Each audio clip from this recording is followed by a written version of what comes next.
You're reading this at 3 in the morning, right?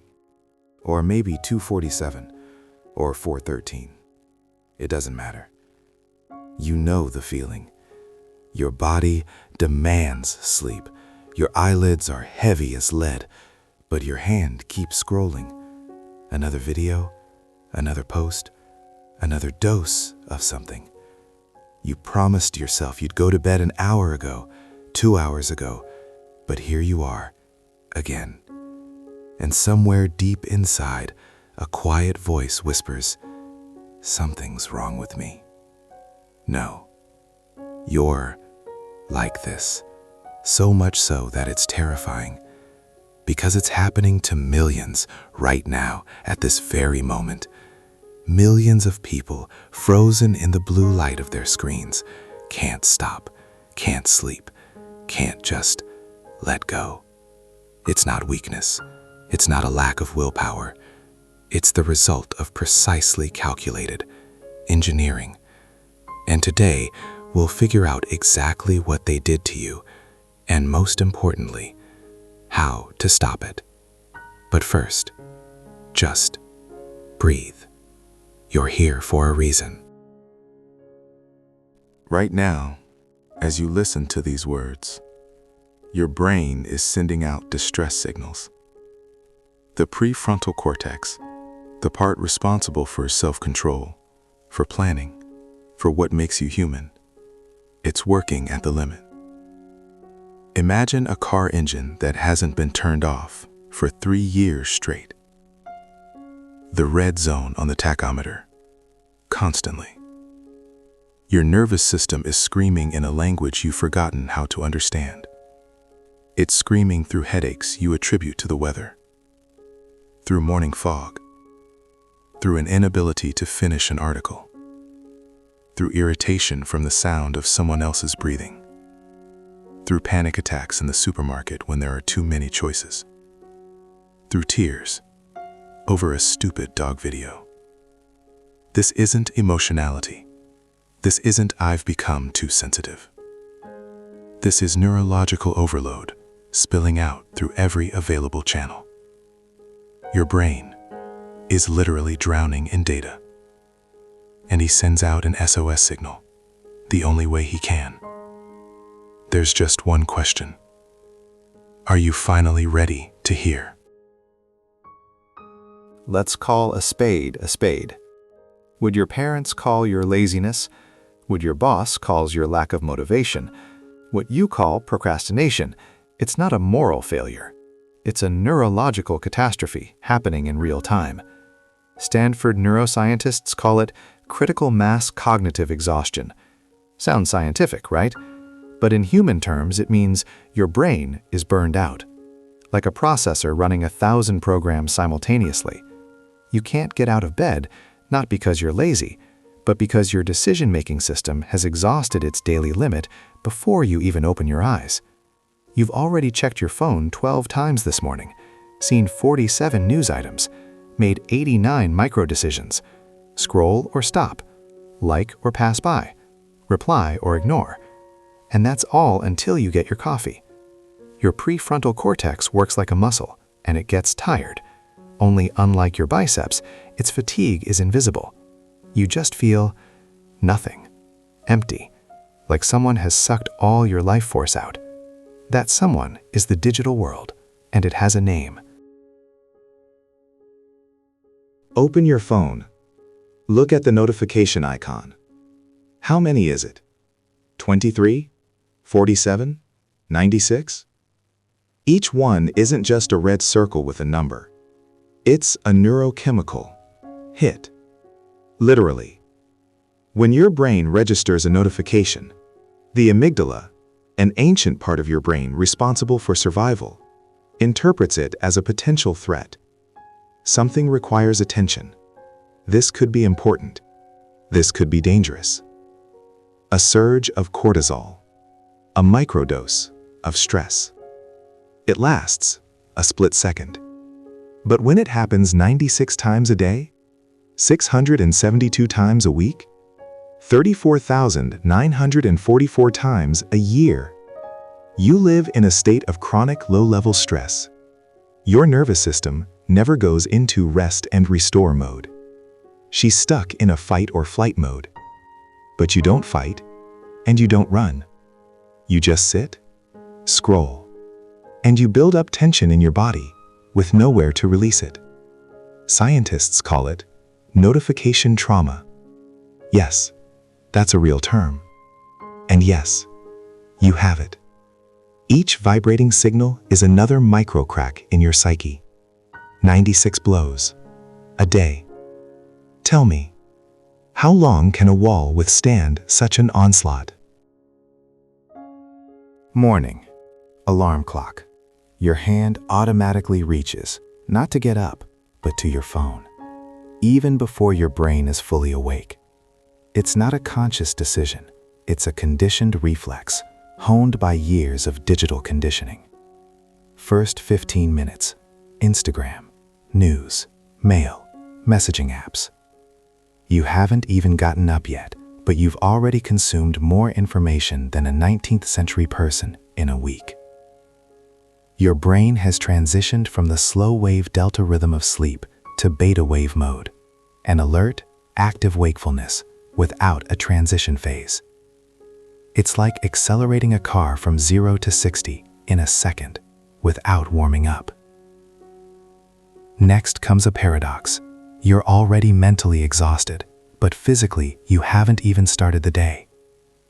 Your prefrontal cortex has expended its energy processing hundreds of stimuli. And now she needs to get you up, take a shower, have breakfast. But the tank is empty. It's not laziness, it's cognitive bankruptcy. Your decision-making system has defaulted before even taking a breath of fresh air. And now you're lying there, scrolling, and you hate yourself for it. But self-hatred is not the solution. Understanding, that's what changes everything.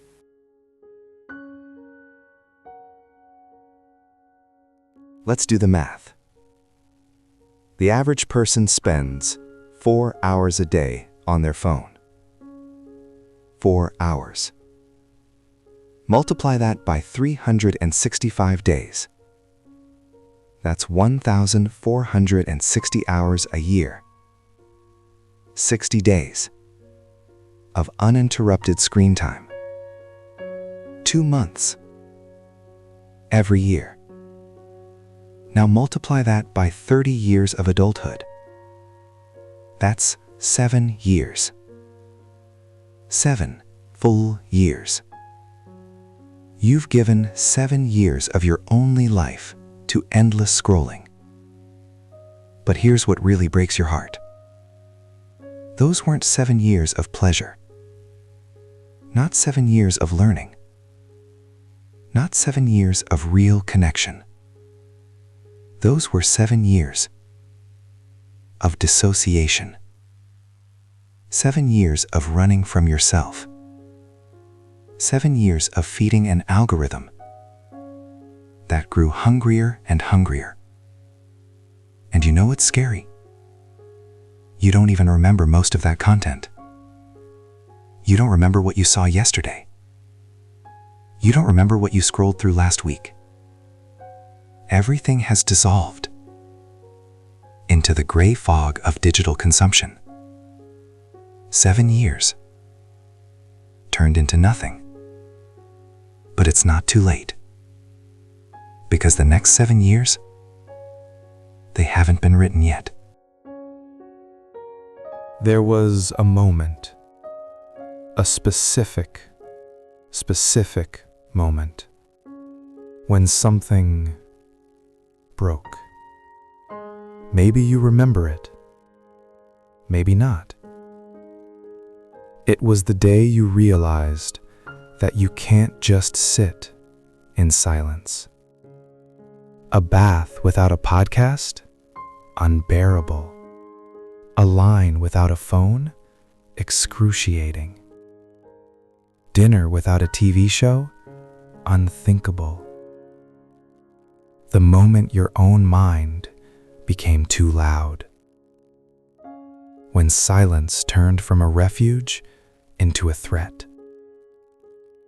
Neuroscientists call it loss of tolerance to the unaroused state. Your brain rewired itself. Dopamine receptors adapted to the constant bombardment of stimuli. Now normal life seems bland. A book too slow. A conversation too boring. A sunset too quiet. You literally don't feel life with the same intensity. It's as if someone turned down the volume of reality to a whisper. But here's the truth. The volume hasn't changed. Your hearing has changed. You've gone deaf from digital noise. And now, the real world seems soundless. But this isn't forever.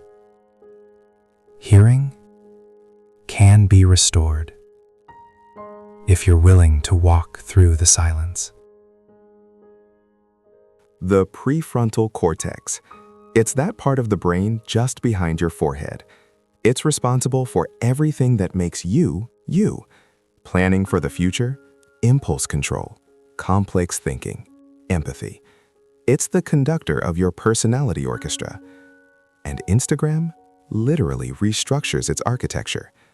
A University of Pennsylvania study, 2023, participants who limited their social media use to 30 minutes a day showed measurable improvements in prefrontal cortex function after just 3 weeks. 3 weeks.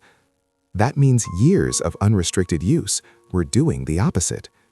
Every time you scroll through your feed, you're training your brain to look for instant gratification, rapid switching, shallow processing.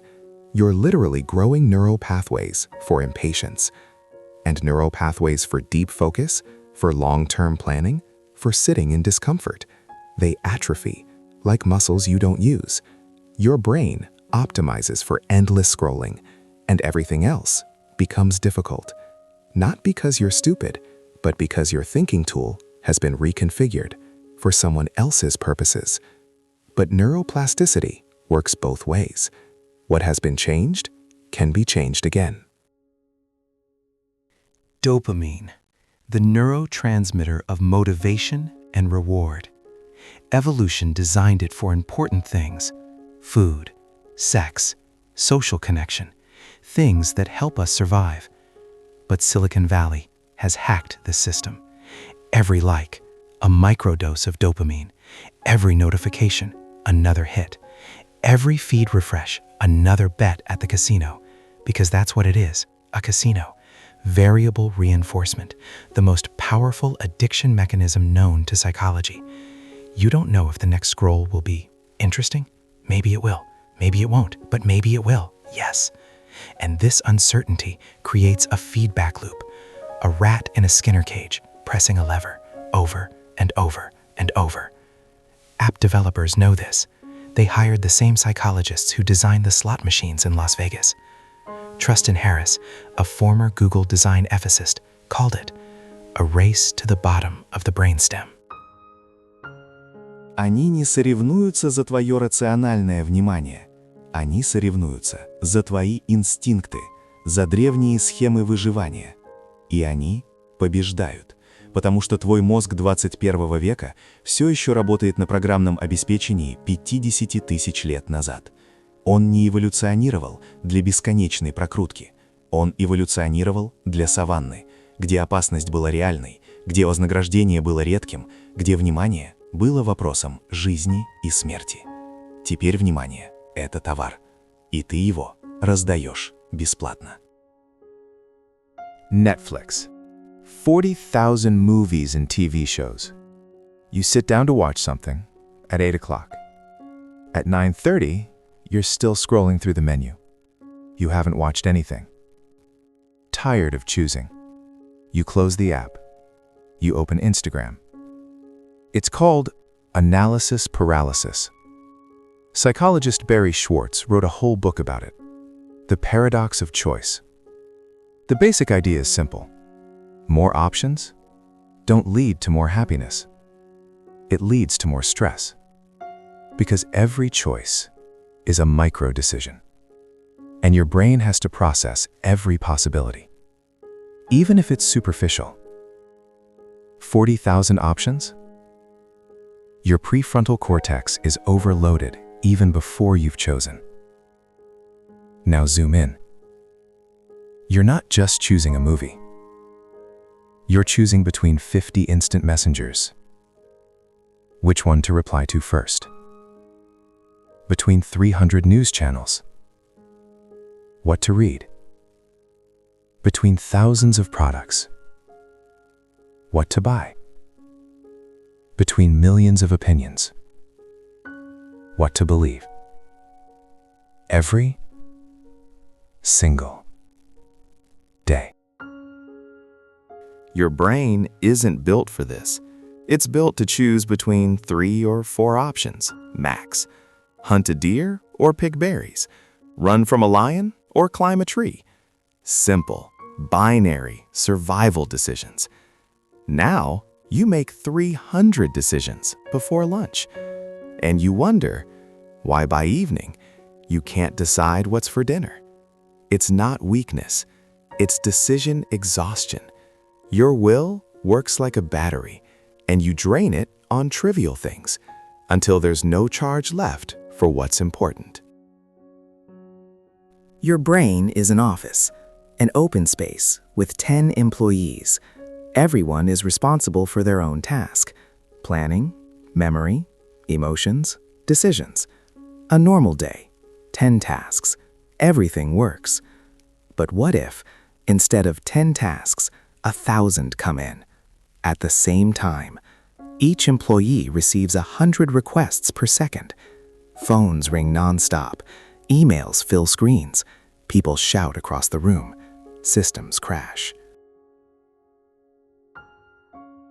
This is your prefrontal cortex, every single day. Scientists at MIT have measured this. Cognitive overload lowers IQ by 10 to 15 points. It's the equivalent of missing a night of sleep, or mild intoxication. You literally function in a state of impaired consciousness. But you're not drunk on alcohol. You're drunk on information, an information hangover. It just never goes away, because you keep drinking. Woke up, news. Breakfast, Twitter. Commute, podcast. Lunch, YouTube. Evening, Netflix plus phone. Sleep, notifications on the lock screen. Your brain never comes out of emergency overload mode. Never. And you wonder why simple tasks seem impossible. It's not you who's become weaker. It's the system, running at critical overload. No reboot, no maintenance, no silence. Morning. You open your eyes. First decision. Check your phone or not? You check. Instagram or Twitter first? Like this post? Reply to that comment. View this story. Skip the ad. 6 decisions already, and you're not out of bed yet. Bathroom. Shower now or later? Hot water or warm? With shampoo? How many minutes? 11 decisions before breakfast. Kitchen. Coffee or tea? Which cup? With or without milk? What to eat? Toast or oatmeal? What to spread on it? 23 decisions before leaving the house. And that's just the first hour. Psychologists have calculated the average adult makes 35,000 decisions a day. 35,000. Mostly unconscious, but not free. Every decision drains the same limited system of resources, what scientists call decision fatigue. This explains why successful people wear the same clothes every day. Steve Jobs, black turtleneck. Mark Zuckerberg, gray t-shirt. Barack Obama, only blue or gray suits. They figured out the secret. Every trivial decision steals energy from the important ones. So by evening, when it's time to decide whether to exercise or lie down on the couch, your decision-making system is bankrupt. You've already spent it choosing between 20 types of yogurt at the supermarket. It's not a lack of discipline, it's the mathematics of exhaustion. When was the last time you read something deeply? Not skimmed, not scanned, not skipped between paragraphs searching for the main idea. Specifically, read. Slowly, thoughtfully, totally immersed. If you can't remember, you're not alone. Nicholas Carr, author of The Dummy, described it as a migration from deep reading to skimming. Your brain literally loses its ability to concentrate for long periods.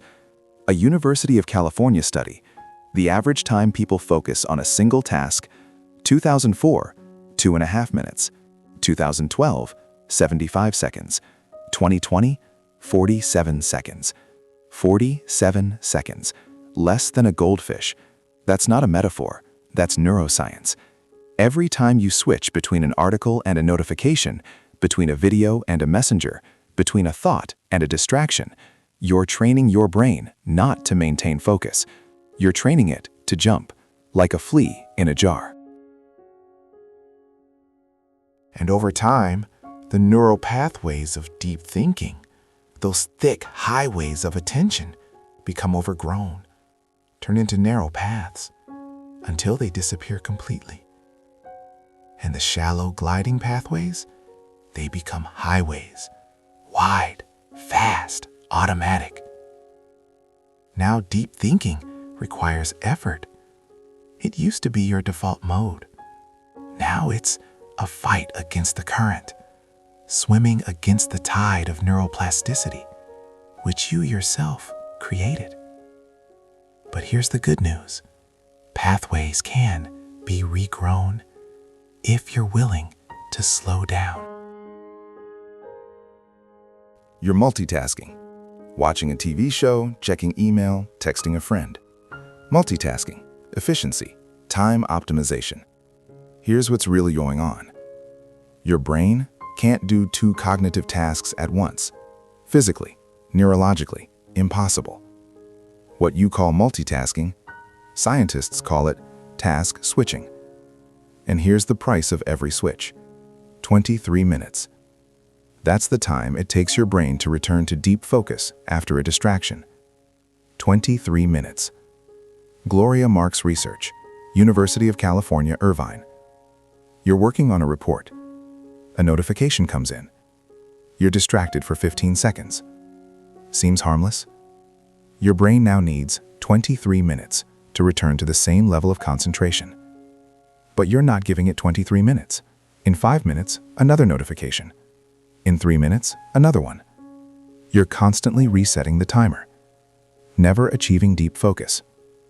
All day in shallow attention mode. This explains the phenomenon. While you can work for 8 hours, but only actually get 1 hour of work done. 7 hours spent context switching, on cognitive rebooting, on trying to remember where you left off. The brain is not a computer. It doesn't have a multi-core processor. It's single-threaded. One task, one focus, instantaneous. When you try to trick this system, you don't speed up, you break down. 6 in the morning. Alarm clock. Your hand, without even fully realizing it, reaches for your phone. 3 seconds after waking up. 3 seconds. Instagram. 37 new posts since your last visit 4 hours ago. Scroll, scroll, like, scroll, skip, scroll. 8 minutes have passed. You don't even remember what you saw. You switch to the news. A headline about the economy. A headline about politics. A headline about a disaster. Anxiety rises in your chest. You don't read the articles, just the headlines. 12 minutes. Email. 34 new emails. 29 are spam. 3 require a response. You open 2 and close them. I'll reply later. 15 minutes. You're still in bed. Showering with a podcast. An interview about productivity that you won't remember. Breakfast on YouTube. A 10-minute video in 7 minutes at 1.5x speed. You didn't enjoy the food. You don't remember the taste. Commute to work. A playlist. But you don't listen. You check Twitter at the same time. Workday. Computer. Phone. Computer. Phone. Every 7 minutes. Switching. Lunch. Screen again. TV series in the background. Phone in hand. You watch both, without seeing either. Evening. Netflix. Plus Instagram. Plus texting. 3 screens at once. You call it rest. But your brain is processing 3 streams of data. It's not rest. It's a change in work format. 11 p.m. Another video. 1 a.m. The last scroll. It's 2 in the morning. You close your eyes, and the screens continue to flicker behind your eyelids. Tomorrow. Repeat. This isn't life. This is a cycle of consumption. And you can stop it. But first, you have to see it.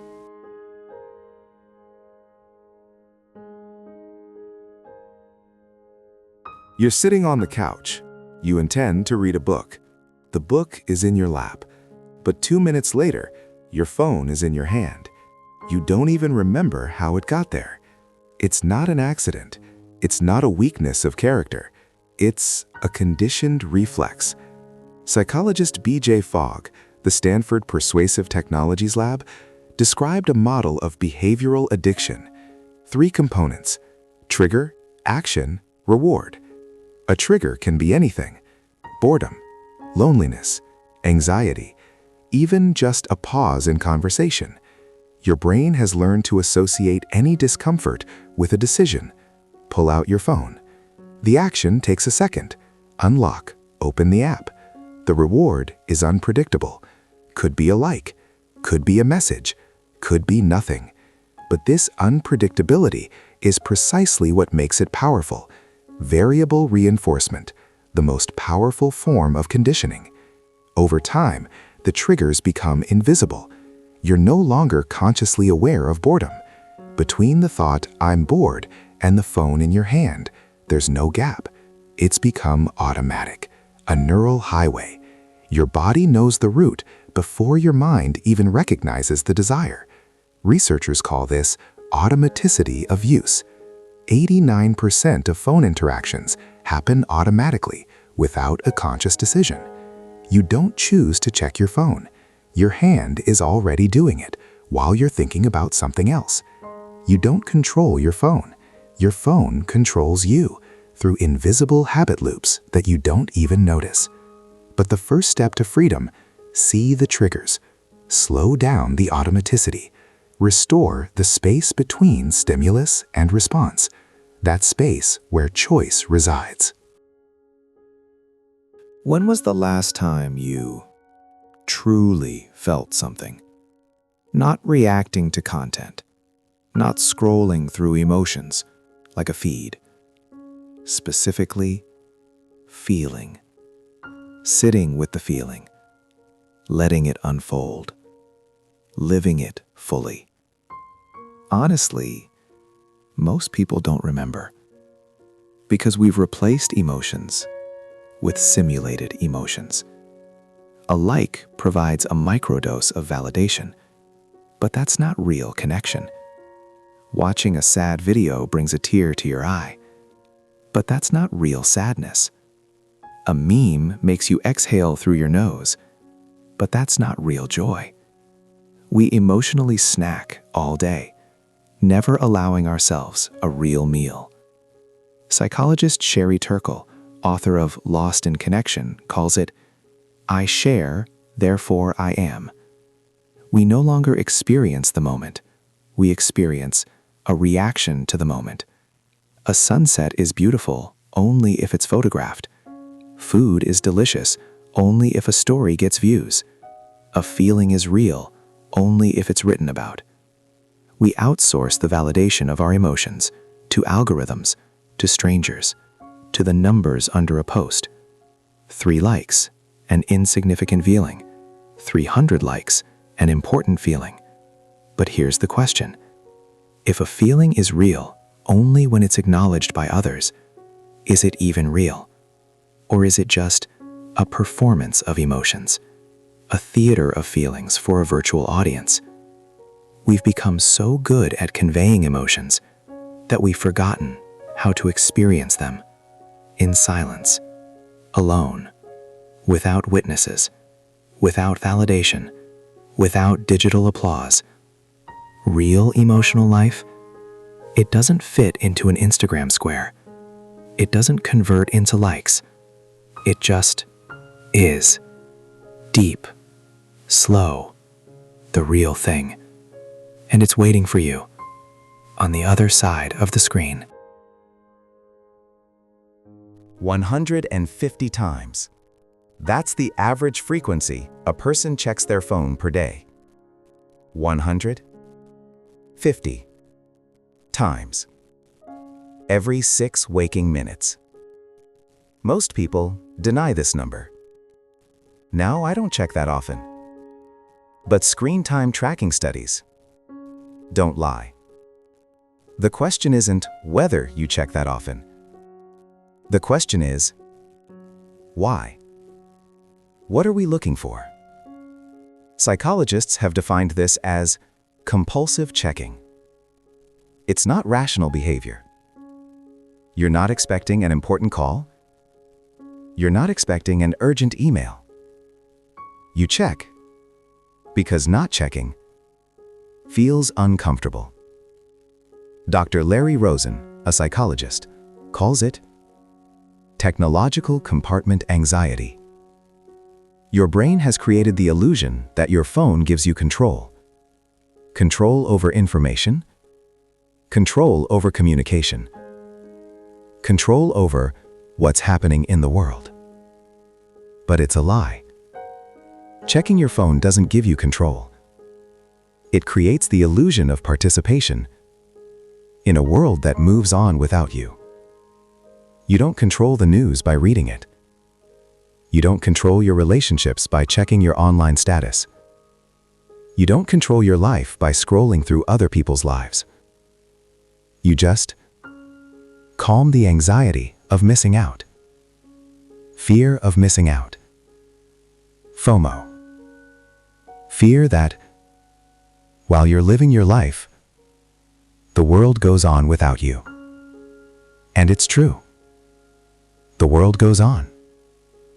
Always has. Always will. With or without your phone.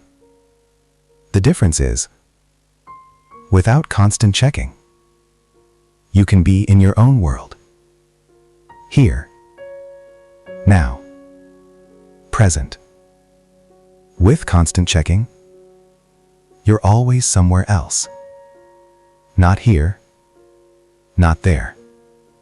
In a suspended state of digital, everywhere and nowhere. 150 times a day, you choose illusion over reality. But reality, it's still here, patiently waiting for your return.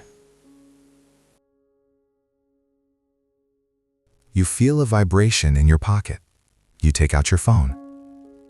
Nothing. No notification. No ringtone. The phone didn't even vibrate. But you felt it. It's called phantom vibration syndrome.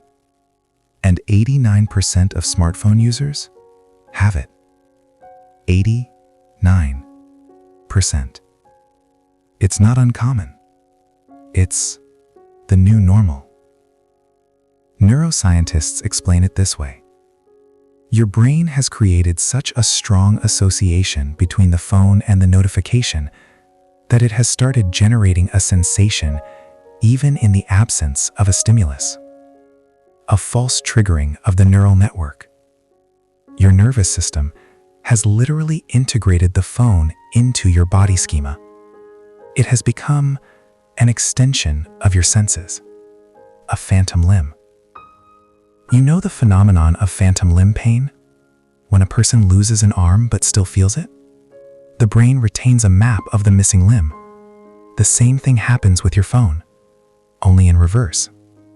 Your phone has become integrated into your body map. Psychiatrist David Greenfield calls this the cyborgization of consciousness. The boundary between you and the device has been erased. You're not just using your phone, you've become fused with it on a neurological level. This explains why being separated from your phone causes physical anxiety, why a phone left at home feels like a lost part of yourself, why a dead battery causes panic. Because it's not just a device, it's the exoskeleton of your nervous system, your external brain, your extended self. And when it's disconnected, you feel amputated. Question: do you want to be a cyborg? Or do you want to be human, complete, whole, independent, with all your parts, inside your own body, within one's own mind, without needing an external device to feel complete? Let's do some simple math. 5 minutes. You check your phone just for 5 minutes. Seems harmless? 5 minutes. 20 times a day.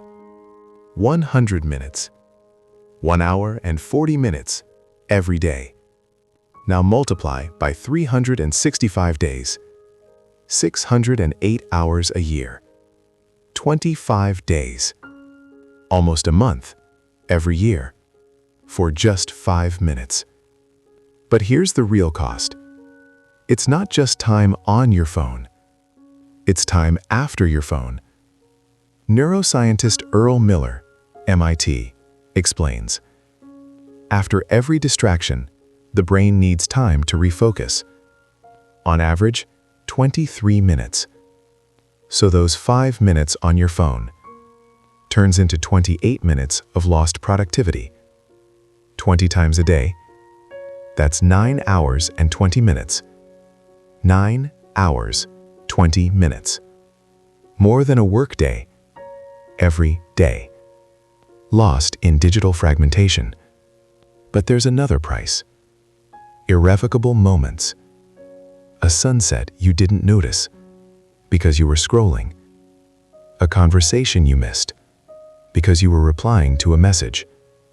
A thought that could have become an idea but vanished because you switched to a notification. These moments, they won't return. They won't open again. They won't give you a second chance. Time. The only resource you can't get back. You can't earn more. You can't borrow it. You can't steal from the future. When it's gone forever. And that's the question you need to ask yourself. How much life are you willing to trade for endless scrolling that you won't even remember? In an hour? How many real moments? What is virtual emptiness worth? Because it's this choice you make every time when you reach for your phone. Right now, as you listen to these words, millions of people around the world are making the same choice. The choice to wake up. The choice to stop. The choice to return to yourself. You are not alone in this struggle. You are not weak. You are not broken. You are a human living in an inhuman age. An age that demands of you to be a machine. Always connected, always productive, always consuming. But you are not a machine.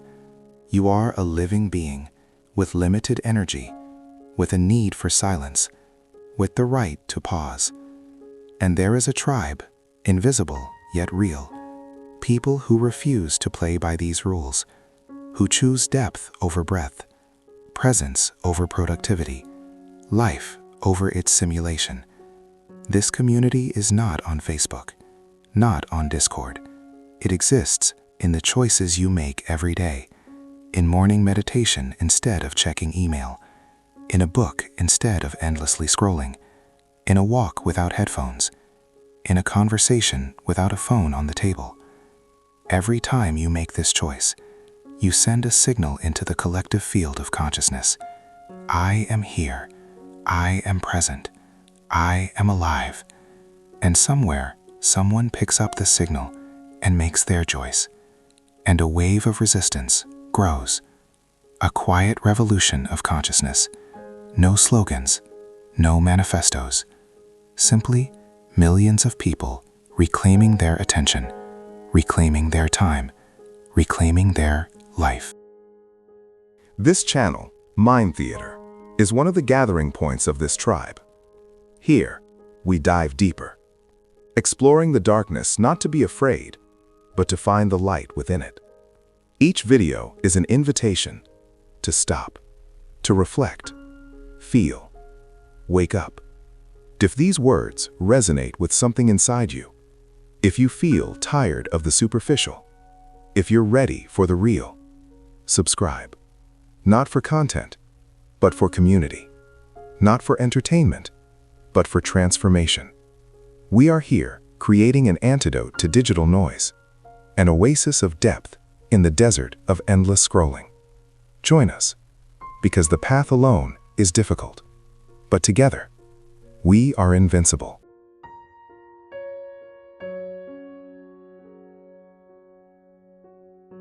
The phone stays in your pocket all evening. You listen, really listen. You don't wait for a pause to check notifications, but you're present in the conversation, in laughter, in the silence between words. A friend notices. Something has changed with you. You smile, because you know you're back. Evening. A book, not a screen. Pages, not pixels. You read for an hour and remember what you read, because you read slowly, thoughtfully, allowing the words to form images, allowing thoughts to breathe. Sleep comes easily because the mind is calm, because the day was full but not overwhelming. You lie down, and the last thought is not, what did I miss? But, how good it is to be alive. This is not a fantasy. This is not an unattainable ideal. This is your future. If you choose it, if you stay on this path. Every video on this channel is a tool for this journey. Not motivational content that will be forgotten in an hour, but deep research that changes understanding, that rewires neural pathways, that brings you back to yourself. Subscribe, not to the channel. Subscribe to the version of yourself you want to become, to the life you want to live, to the future where you control the technology and not it you. We're going there, together, deeper, slower, more mindful. Are you ready? Then, welcome home. Just be. The first time, it will be uncomfortable. Your thoughts will scream. Your body will rest. Your hand will reach for your phone. Automatically. This is normal. You haven't done this in a long time. You've unlearned being in silence. But like a bicycle, the body remembers. The soul remembers. The deepest self remembers. The state before the digital storm. And it waits, patiently, waiting for your return. Home, not to a physical place, but to a state of consciousness, where you are not fragmented, where you are not scattered, where you are whole. This channel, Mind Theater, exists for one purpose: to remind you who you are. Beneath the noise, beneath the anxiety, beneath the endless consumption, we create spaces of silence. Even if they last only 30 minutes, even if it's just a pause between one video and the next notification. This is important because in these pauses, transformation occurs. If you've reached this point, to the end of this journey, then something inside you has responded. Then you're ready. Ready for silence. Ready for depth. Ready to return. Subscribe to this channel, not as entertainment, but as practice. The practice of presence. The practice of mindfulness. The practice of being human.